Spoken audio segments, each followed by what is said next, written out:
Thanks, Gaelic, and thanks to all our guests this morning. Just my first question is in relation to the 9 posts that have been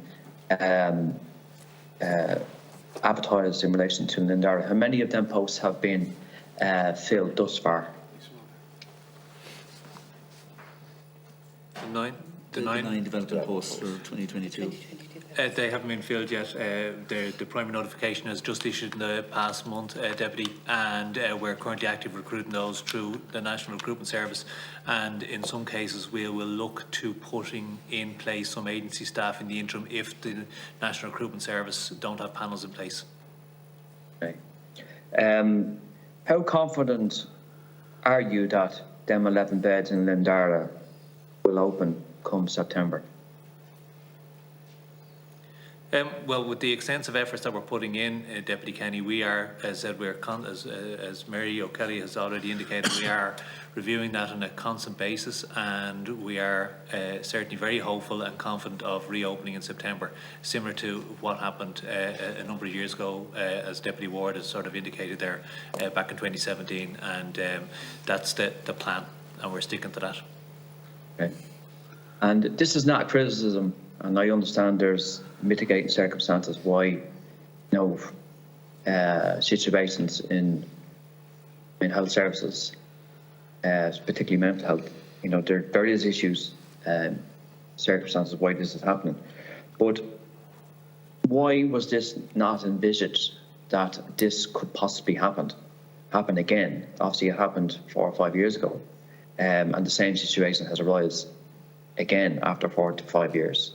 But surely, a facility such as Lindara, which is, a vital service, surely this is down to planning and, and seeing, what could happen in the future. Surely this could have been kind of averted in some ways in relation, notwithstanding the kind of mitigating circumstances around retention and recruitment of staff. But why has it happened again? So, Deputy Kenny, as we said earlier, we are in a really competitive environment internally in that we've opened our additional services across the CHO for CAMS. The team in Lindara do work really hard, and as I said, they forecast on a 9 to 12 week basis. But it has been really difficult to recruit over the last few years.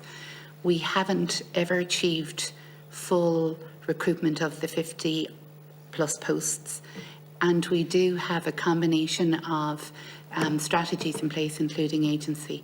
The recruitment has become particularly difficult in a very, very short time span over the recent weeks due to, I suppose, a number of factors.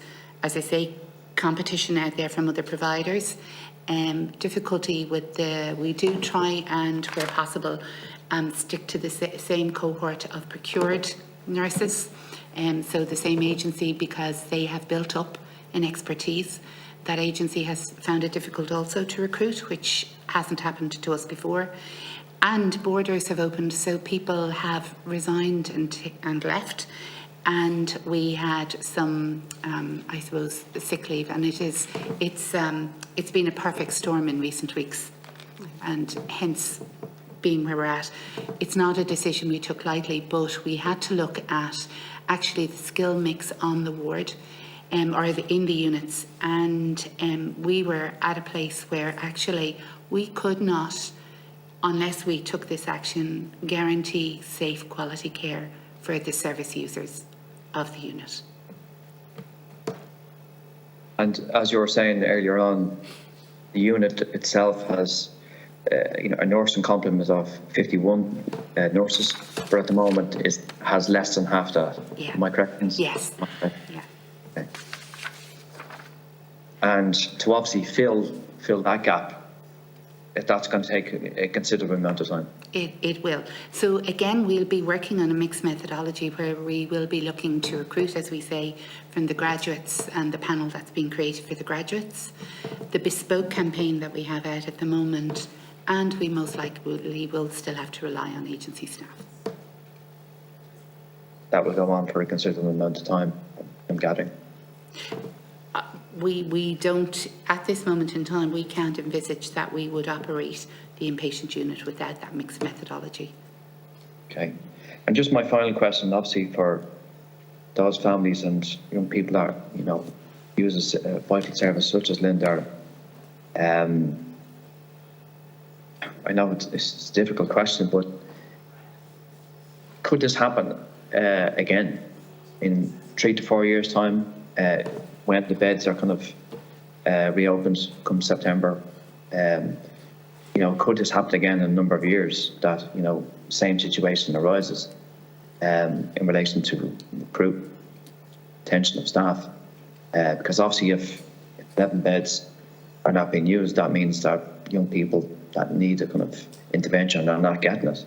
And time is of the essence in relation to services such as this. And that's why many public representatives are deeply concerned in relation to, you know, situation where facilities such as Lindar has to kind of, you know, temporarily kind of suspend some of the inpatient beds, because you know it's you know, if that's happened, that will have a ripple effect in relation to not only the staff that work there, but also the young people that will you know, need the service.